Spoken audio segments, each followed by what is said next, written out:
Empires didn't collapse at their weakest. They collapsed at their richest. The scariest part is that empires rarely fall when they're poor. They fall when they're at their peak.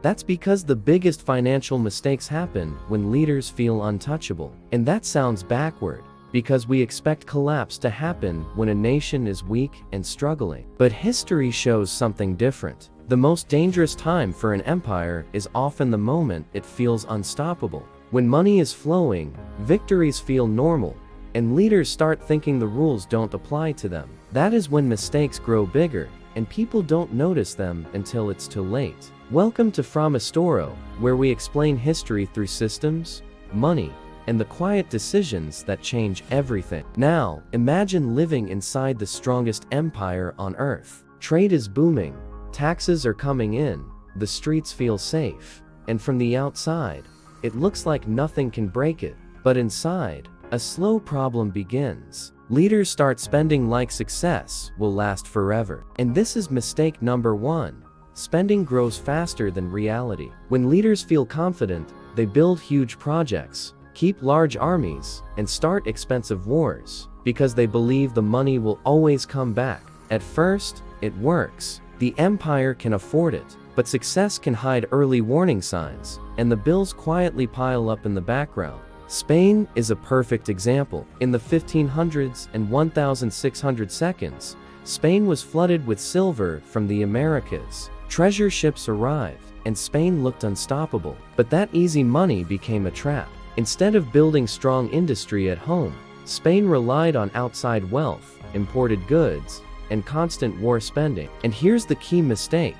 They confused money coming in with real stability, because having cash today does not mean the system is healthy for tomorrow. And over time, prices rose, basic goods became expensive, and the empire had to spend more just to maintain the same lifestyle. Then came mistake number two. Debt became normal. Borrowing is not always bad. It can help build roads, ships, and long-term growth. But it becomes dangerous when it funds luxury and non-stop war, because then the empire is borrowing just to keep up appearances. And borrowing only works while lenders trust you. Once trust drops, interest rises, and the empire gets stuck. Spain eventually failed to repay debts more than once, and every time that happened, it became harder to borrow again. The empire started shrinking, not because Spain had weak soldiers, but because Spain could not afford power like it used to. Now look at Rome. Rome reached a huge peak.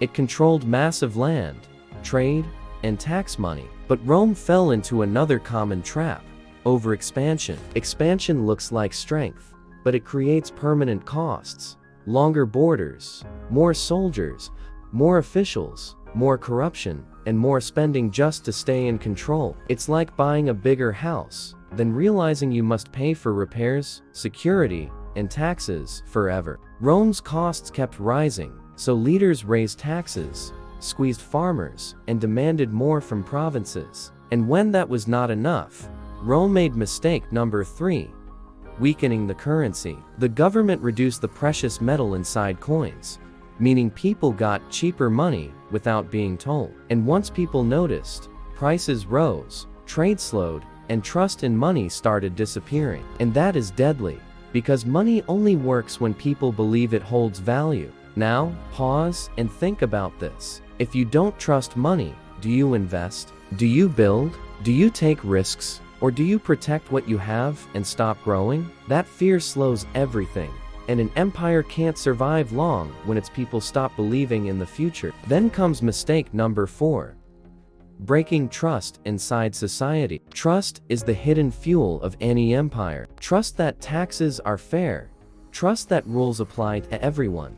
Trust that effort will be rewarded. But during peak times, leaders often become careless. They protect elites, allow corruption, and raise pressure on ordinary people. And the public doesn't always rebel because they are poor. They rebel because they feel cheated. France before the French Revolution shows this clearly. France was powerful, but it had huge debt from wars and heavy spending. And the tax system was unfair. Ordinary people carried the burden while many powerful groups avoided it. And by the time leaders tried to fix it, people no longer believe them. And that is another lesson. Empires often try to repair the system only after trust is already broken. Then comes mistake number 5.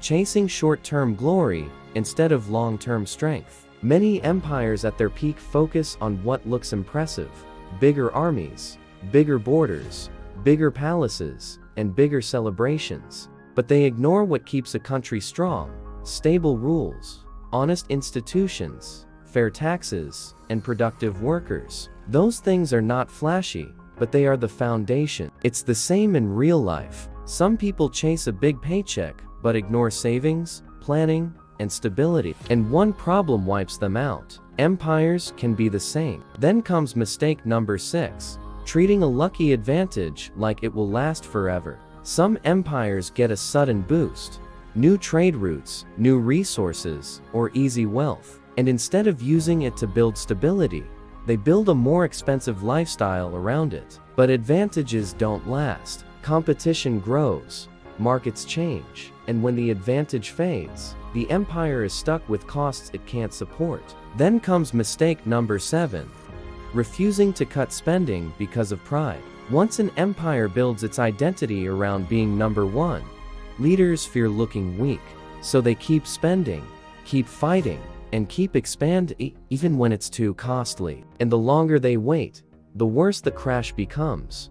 Higher taxes, more debt, and more pressure on the people. And finally comes the worst mistake of all: punishing the very people who create wealth. When governments get desperate, they squeeze farmers, merchants, and workers harder, and that kills productivity. The economy slows, tax money falls, and the government squeezes even more.